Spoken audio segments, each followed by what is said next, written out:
नमस्कार, आप देख रहे हैं India news P9। Khandwa PCC chief Jitu Patwari पर हुई एफआईआर पर भड़के कांग्रेसी। लेकिन अचानक घटनाक्रम बदलता है। उस परिवार पे, पीड़ित परिवार पे दबाव डाला जाता है। वो पीड़ित परिवार को मजबूर किया जाता है अपना स्टेटमेंट बदलने के लिए और एक शपथ पत्र देते जो जिस शपथ में कि आज तक कोई जांच नहीं हुई, झूठा है सच्चा है ये स्पष्ट नहीं होगा। उस शपथ पत्र के आधार पर माननीय हमारे अध्यक्ष जी के खिलाफ एफआईआर दर्ज होती है। दुर्भाग्यपूर्ण, ये प्रजातंत्र की हत्या है, ये विपक्ष को खत्म करने की साजिश है। हम इसका घोर विरोध करते हैं और इसके लिए हम बड़ा एक आंदोलन खड़ा करेंगे।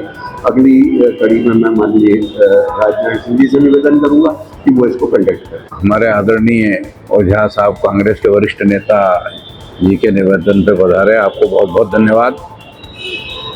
क्योंकि भारत के लोकतंत्र में आप लोग ही चौथा स्तंभ हैं। जैसे कि आदरणीय ओझा साहब ने भी आपको पूरी जानकारी दी, तो प्रश्न ये है कि एक वो दौर था कि जब श्रीमती इंदिरा गांधी खुद ये चाहती थी कि अटल बिहारी वाजपेयी चुनाव जीत के आए और सदन में विपक्ष के तरफ से भरपूर अपनी बात रखे।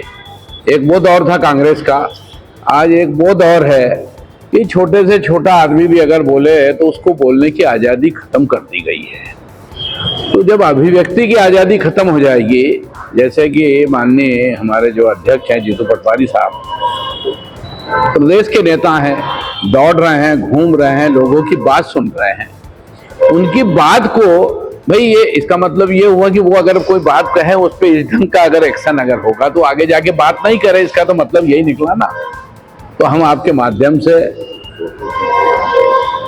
ये बात आम जन तक पहुंचाना चाहते हैं कि भारत के में लोकतंत्र नहीं बचा, न प्रदेश में बचा न देश में बचा। क्यों कि जब विपक्ष की अभिव्यक्ति की स्वतंत्रता आप खत्म कर दोगे तो फिर क्या बचा है, ये सबसे बड़ी मूल बात है। बाकी कार्रवाई संबंधित कलेक्टर ने क्या बोला, क्या करा, क्या छपा, सब आदरणीय ओझा जी ने बता दिया। हमको कोई बहुत ज़्यादा बात नहीं करना है, लेकिन इसके लिए हम सामूहिक लोग से एक विचार विमर्श मीटिंग करेंगे और एक आंदोलन की तैयारी करेंगे। जीतू पटवारी जी का जैसा मामला था कि हमारे आदरणीय वरिष्ठ नेता ओझा जी ने सारी चीज़ें आपको बताई है और ये अशोकनगर जिले की घटना है। उसमें पत्रिका में भी छपा, कलेक्टर की जन सुनवाई में भी गए। अब आज के परिवेश में तो ऐसा है कि आप भी जानते हैं कि छोटा आदमी जो है उसमें बहुत दबाव आता तो पलटने में कोई देर लगती नहीं है। तो जब जांच हो रही थी तो जांच हो जाने देना था। तो ये मेरा ये मतलब है कि मैं कोई ज्यादा बात नहीं करता। एक बात ये है कि अभिव्यक्ति की स्वतंत्रता बनी रहना चाहिए। उस पर अगर अभिव्यक्ति पे अगर कभी कंट्रोल करने की सोचेंगे तो लोकतंत्र नहीं बचेगा। इसको लेके कांग्रेस में किस तरीके का विरोध देखा गया? नहीं, अब आदरणीय ओझा जी और हम सब लोग बैठे हैं, इस पे विचार करके और कोई आंदोलन की रूपरेखा बनाएंगे। खंडवा से संवाददाता रिजवान शेख की रिपोर्ट।